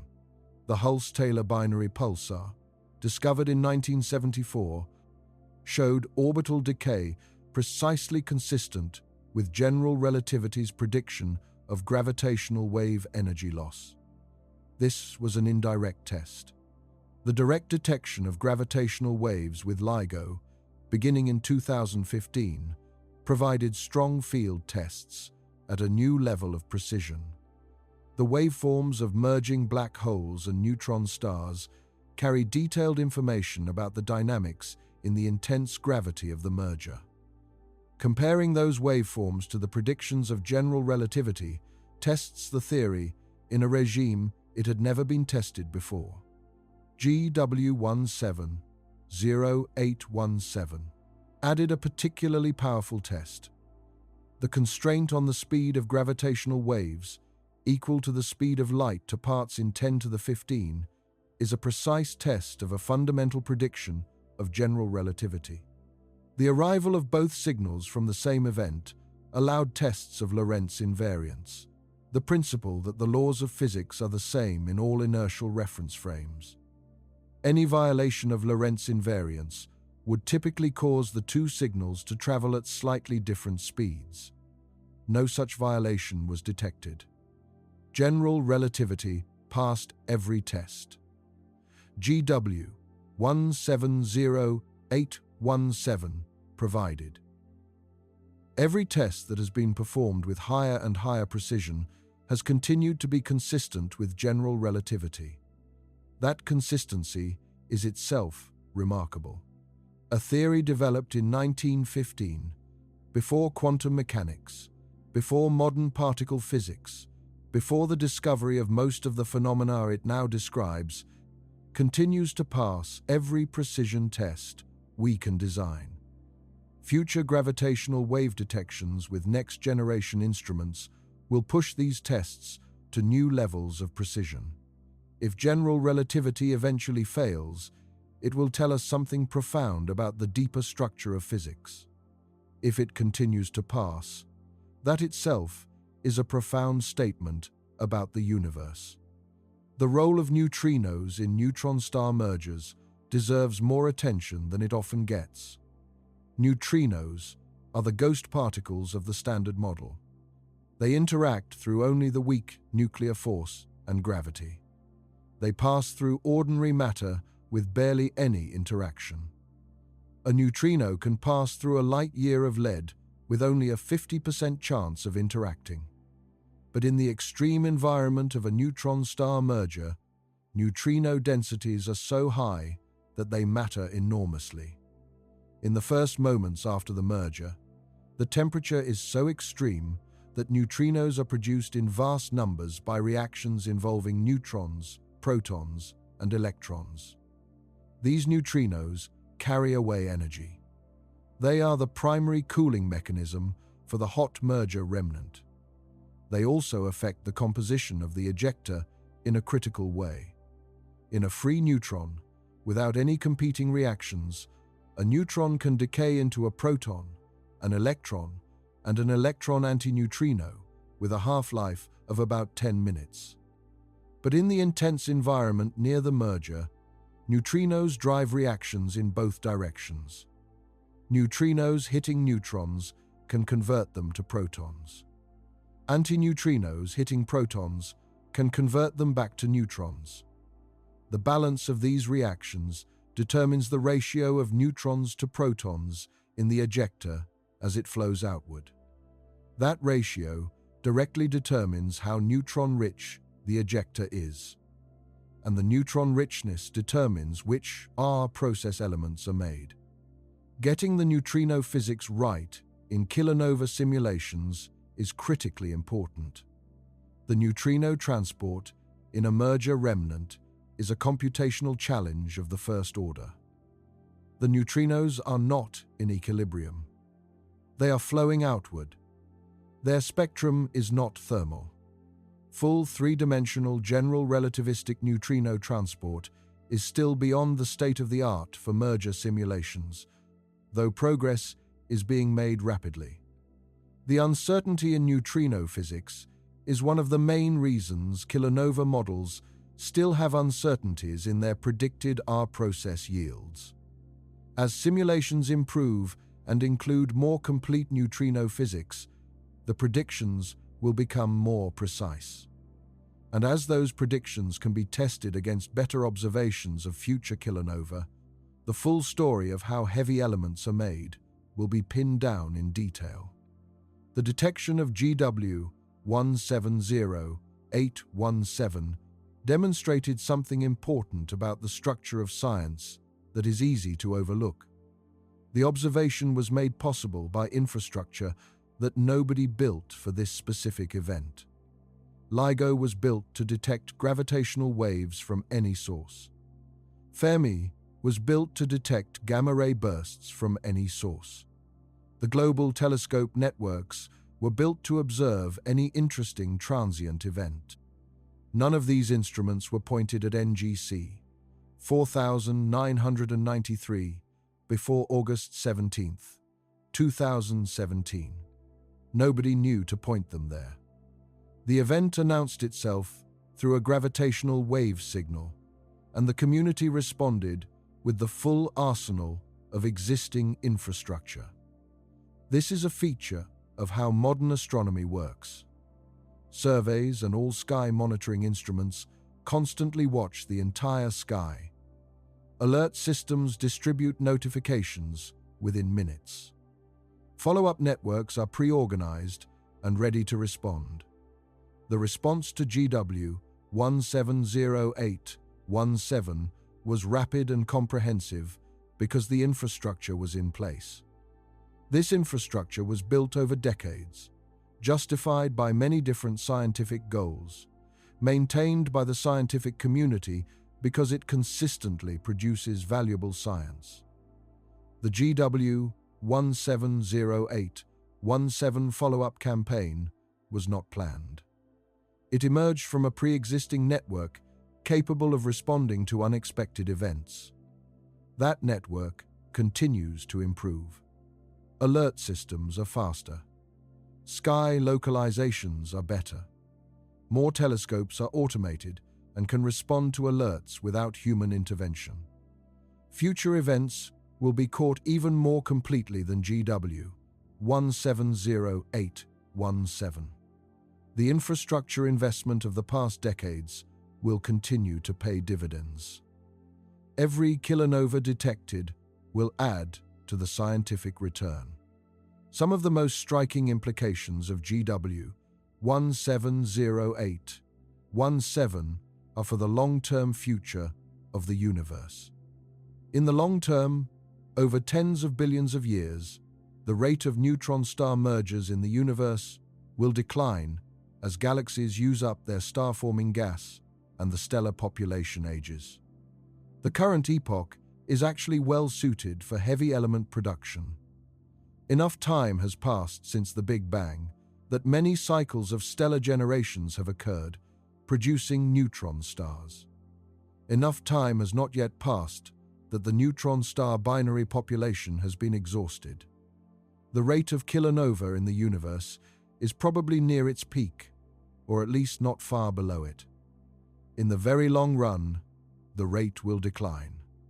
Fewer and fewer new massive stars will form to go supernova and produce neutron stars. The existing population of neutron star binaries will continue to merge, but at a declining rate. The universe will slowly become less active in producing new heavy elements. The elements that have already been made will persist. Atoms of gold and platinum made in kilonova billions of years ago will remain as gold and platinum, essentially forever, recycling through generations of stars and planets. The universe's chemical composition in the heavy elements is, in some sense, being set right now, in the current cosmological epoch. We happen to live at a time when the universe is still actively producing the elements that make complex chemistry possible. The fact that complex chemistry exists on Earth and that we are able to study these events is not entirely disconnected from where we are in the universe's timeline. If you go outside on a clear night and look up at the Milky Way, you are looking at a galaxy that has been processing matter through stars and kilonova for the entire history of the universe. The light you see from individual stars is the light of nuclear burning, of stellar processes that have been producing and scattering elements for billions of years. Among that light, invisible to the naked eye, are neutron star binaries in various stages of their inspiral. Some are widely separated, their merger billions of years away. Some are closer to merger, their gravitational wave signal growing stronger as their orbit tightens. Somewhere in that galaxy, perhaps not far from here in cosmic terms, a neutron star merger may be happening right now, or may have happened recently enough that the light and gravitational waves are still en route. We might detect it. Or it might be in the wrong direction, or too far away, or buried in dust. The universe doesn't announce its events to us. We have to build instruments sensitive enough to hear them. What GW 170817 taught us is that when we build those instruments, when we invest in the infrastructure of observation, the universe rewards that investment with knowledge. Knowledge about where we came from, about what we're made of, about the physics that operates at the extremes of what nature allows. The detectors are running. The networks are alert. The next event will announce itself when it arrives. And we will be ready to listen. There is a detail about GW 170817 that sits quietly in the data but carries significant weight. The two neutron stars that merged on August 17, 2017, were almost certainly not equal in mass. Analysis of the gravitational wave signal suggests one was slightly more massive than the other. The mass ratio affects the merger dynamics. In a symmetric merger, where both stars have equal mass, the tidal disruption before contact is symmetric. The ejector is launched in a relatively symmetric pattern. In an asymmetric merger, where one star is significantly more massive, the less massive star is tidally disrupted more severely before contact. More material is flung outward on one side. The ejector is more one-sided. The total amount of material ejected can be larger. For GW 170817, the mass ratio was close to, but not exactly 1. The asymmetry was modest. But other neutron star mergers will have different mass ratios.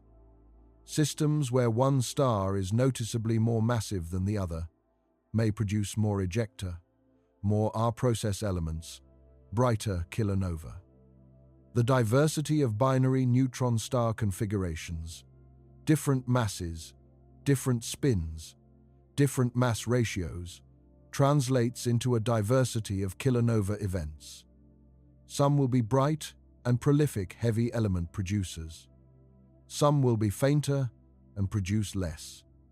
The full statistical distribution of kilonova properties, which next-generation detectors will reveal by detecting thousands of events, will paint a comprehensive picture of how neutron star mergers contribute to the chemical enrichment of the universe. One event gives us a data point. Many events give us a distribution. And a distribution tells us the full story. The mass limit for neutron stars, the maximum mass before collapse to a black hole, is also relevant to an ongoing puzzle in astrophysics. Astronomers have observed several compact objects in binary systems with masses in the range of roughly 2.5 to 3 solar masses. These objects are too massive to be neutron stars if the maximum neutron star mass is around 2 solar masses, as current evidence suggests. But they may be too light to be typical stellar mass black holes, which tend to start at around 5 solar masses based on the population of known black holes. This apparent gap between roughly 2 and 5 solar masses is sometimes called the mass gap. Neutron star black hole mergers in this mass gap are particularly interesting. If the black hole is only 2.5 to 3 solar masses, it might be light enough to tidally disrupt the neutron star before merger in a wider range of spin configurations, potentially producing bright kilonova, even in cases where a more massive black hole would just swallow the neutron star whole. GW190814, a gravitational wave event detected in August 2019, appeared to involve a merger of a roughly 23 solar mass black hole with a roughly 2.6 solar mass compact object. That lighter object could be the most massive neutron star ever found, or one of the lightest black holes. The distinction matters for kilonova physics. If it was a neutron star, its mass would constrain the equation of state to be unusually stiff. If it was a black hole, it fills in the mass gap and tells us something about how black holes form. The gravitational wave signal alone cannot definitively answer which it was. Future events with better detector sensitivity and more complete information will shed light on the mass gap. Understanding the mass gap requires understanding the endpoint of massive stellar evolution and the equation of state of dense matter simultaneously. It is another place where neutron-star merger physics connects to fundamental questions about matter and gravity. When two neutron stars merge, the event is brief. But what that event means for the universe is long. The gravitational waves from the inspiral carry away orbital energy over billions of years before the merger. The gamma-ray burst and kilonova light travel outward at the speed of light for hundreds of millions of years after the merger. The heavy elements ejected in the kilonova drift through the galaxy for hundreds of millions of years. The gravitational wave signal detected at Earth on August 17, 2017, left its source 130 million years ago, when the universe was a different place. Multicellular life on Earth was already well established by then. It was the early Cretaceous. Dinosaurs were at the height of their reign, tens of millions of years from their extinction. The light and gravitational waves from that merger have been traveling through space since before the first flowering plants appeared on land.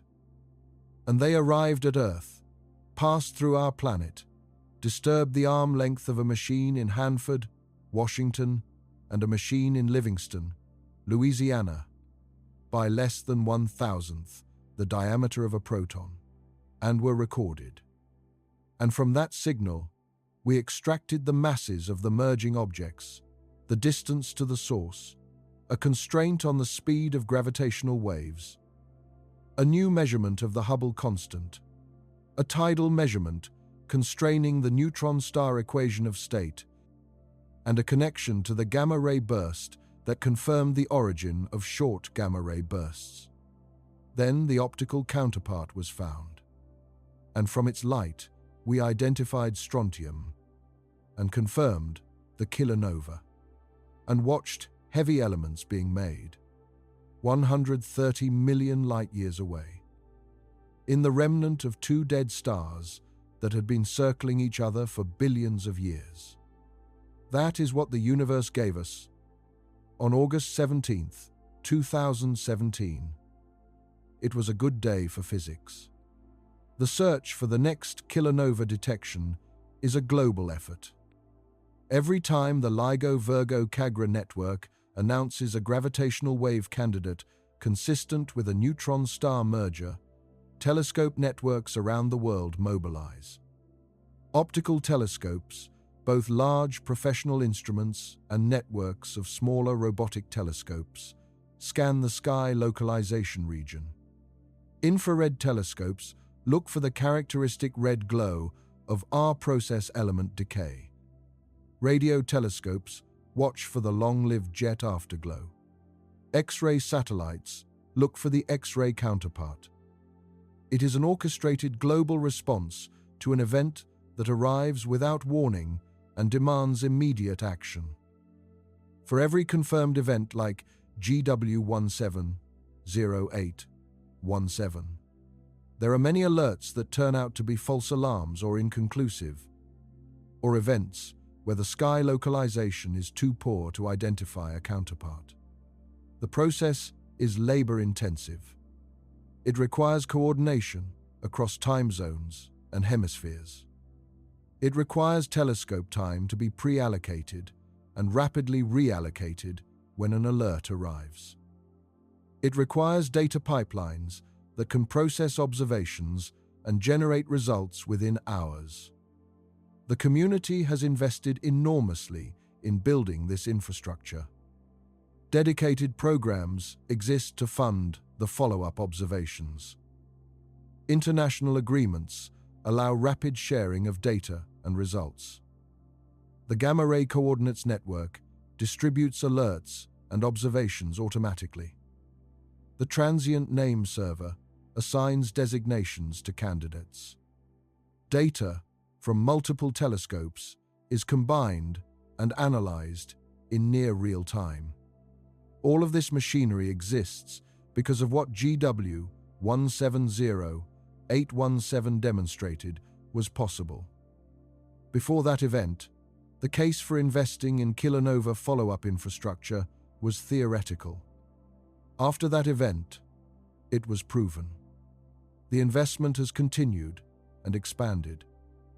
The next confirmed kilonova will be observed even more thoroughly. The detection of GW 170817 happened to occur at a moment of nearly ideal circumstances.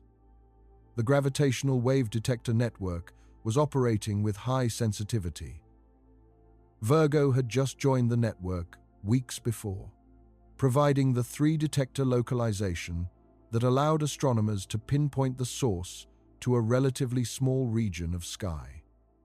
The event occurred in a galaxy close enough that the optical counterpart was detectable with a wide range of telescopes, not just the largest in the world. The source was in the southern sky, accessible from observatories in Chile and other southern hemisphere sites where some of the world's most powerful telescopes are located. The event occurred far enough from the sun in the sky that optical follow-up was possible without waiting months. Not all of these conditions will be met for future events. Some will occur in galaxies much farther away, where the kilonova is fainter and harder to study in detail. Some will have poor sky localizations because only 1 or 2 detectors were operating. Some will be in directions that are hard to observe from Earth. But occasionally, another event will come along with favorable circumstances. Perhaps in a galaxy even closer than NGC 4993. Perhaps with an even better sky localization. Perhaps with a remnant that survives longer before collapsing, producing stronger gravitational wave emission from the hypermassive stage. Each favorable event will push our understanding forward. The combination of many events, favorable and unfavorable, will build a complete statistical picture. There is one more thing that GW 170817 did, quietly and without fanfare. It confirmed that the universe is predictable. That might sound obvious, but it is not. General relativity is a theory developed from first principles, from the geometry of curved spacetime and the principle that matter and energy curve spacetime. The equations of general relativity predict gravitational waves. They predict that gravitational waves travel at the speed of light. They predict the waveform shape for merging compact objects. They predict the tidal deformability of neutron stars. Stellar evolution theory predicts that massive stars produce neutron stars. Binary population synthesis models predict that some neutron stars form in binary systems. Nuclear physics theory predicts the R process. Kilonova models predict the color evolution of the electromagnetic counterpart. Every one of these predictions, built from decades of theoretical work in very different fields, was tested simultaneously by GW 170817. And everyone passed. The waveform matched general relativity. The speed of propagation matched general relativity. The gamma-ray burst arrived at the expected time. The kilonova glowed in the predicted way. The strontium was present in the spectrum. The heavy elements were being made. Physics, built in pieces across a century of theoretical and experimental work, hung together coherently when tested against one of the most extreme events in the observable universe. That coherence is not guaranteed. Nature had no obligation to cooperate. The fact that it did, comprehensively and precisely, is one of the most powerful validations of the scientific method ever recorded.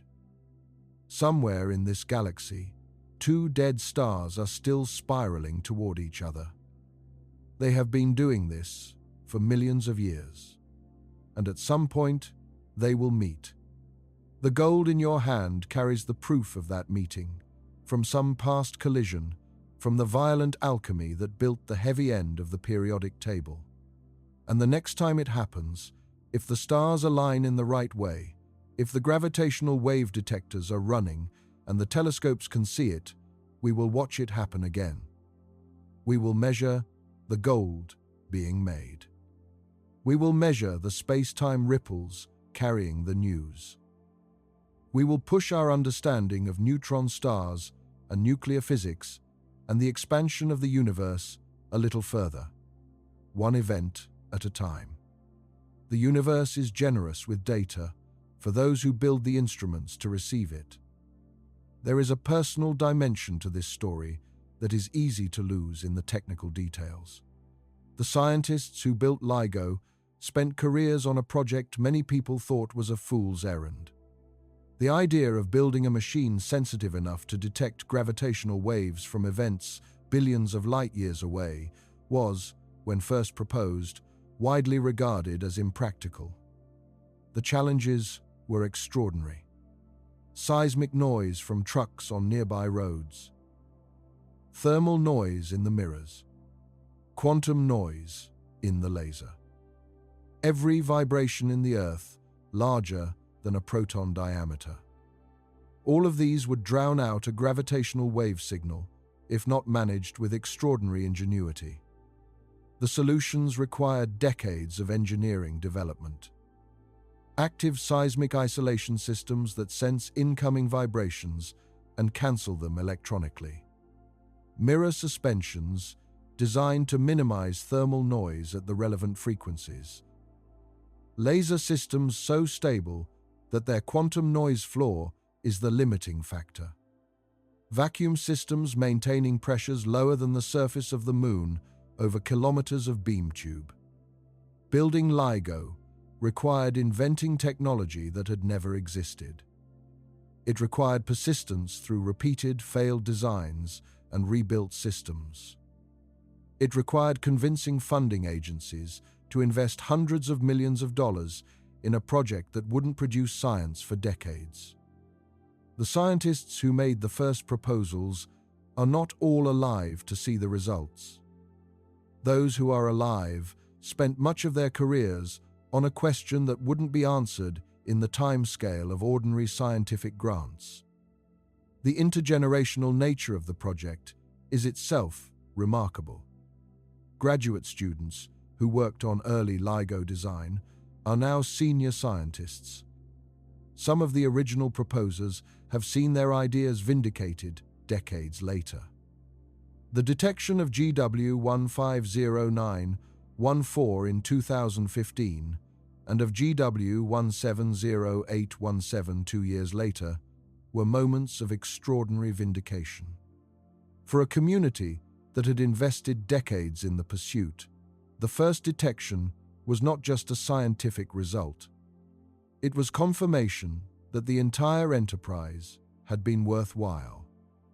that the investment of time and money and scientific careers had been justified, that the universe cooperates with those who are patient enough and persistent enough to build the tools to understand it. Science works like this. Slowly, then suddenly. Decades of theoretical groundwork. Decades of technological development. A moment of detection, and then a flood of results. GW170817 was the sudden part. But everything before it was the slow part. The neutron star equation of state models, the kilonova predictions, the R process calculations, the gravitational wave detector engineering, the telescope follow-up networks. All of it built slowly, piece by piece, before any single event brought it all together. The next sudden moment will come from the same process. Slow accumulation of capability, then an event that tests everything at once. We are in the slow phase again now, building better detectors, better simulations, better nuclear physics data, better telescope networks. The next event, when it comes, will find all of that improved infrastructure ready. And whatever it reveals will be more than GW170817 revealed. Not because GW170817 wasn't enough, it was extraordinary. But because science compounds, each result makes the next one richer. Each event makes the interpretation of the next one more precise. The story of what happens when two neutron stars collide is not finished. It has barely begun. The universe is old enough and has produced enough neutron star mergers that the heavy elements in our solar system are not the product of one or two events. They are the product of many. Each kilonova in the history of the Milky Way contributed a small amount to the chemical inventory of the galaxy. Those contributions accumulated, mixed, were incorporated into new molecular clouds, and eventually found their way into the material that formed the Sun and its planets. The gold in Earth's crust carries contributions from neutron star mergers that happened when the galaxy was young, and from mergers that happened relatively recently before the solar system formed. They are all mixed together, indistinguishable. A collective inheritance from billions of years of cosmic violence, now sitting quietly in the crust of a small rocky planet, orbiting an ordinary star in an unremarkable spiral arm. What actually happens when two neutron stars collide is this. The universe takes two of the strangest objects it knows how to make. Cores of dead stars, matter at the absolute edge of stability, city-sized objects containing more mass than our Sun. It runs them toward each other across billions of years of patient infall. It smashes them together in a fraction of a second, at a fraction of the speed of light. It generates temperatures hotter than the early universe. It launches jets of plasma at the speed of light. It floods the surrounding material with free neutrons at densities that nothing else in the universe can produce.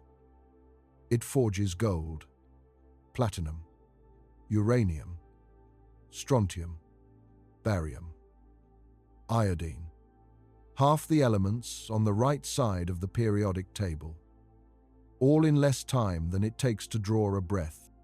And then it sends gravitational waves rippling outward through the fabric of spacetime, carrying the news of what just happened at the speed of light in all directions. If those waves happen to pass through a planet with a detector sensitive enough to notice, and if that planet has astronomers awake at the right moment, and if the sky localization is good enough to point a telescope at the right galaxy, and if clouds don't obstruct the view, the universe will allow that small arrangement of matter on that planet to understand something it could not understand before. That happened on August 17th, 2017. Everything that makes you up, the iron in your blood, the calcium in your bones, the carbon in your cells, came from stars. But the gold, the iodine, the strontium, the heavy elements, without which the chemistry of life would be impoverished, those came from kilonova, from collisions like the one detected that morning. You are, in the most literal chemical sense, the product of one of the most violent events the universe produces. And on that August morning, we watched one happen. That is not a small thing. That is one of the most extraordinary moments in the history of science. And the universe has been performing this same act of violent alchemy across every galaxy, across every epoch of cosmic history, long before anything was around to notice. Now, something is. And we're paying attention. Good night.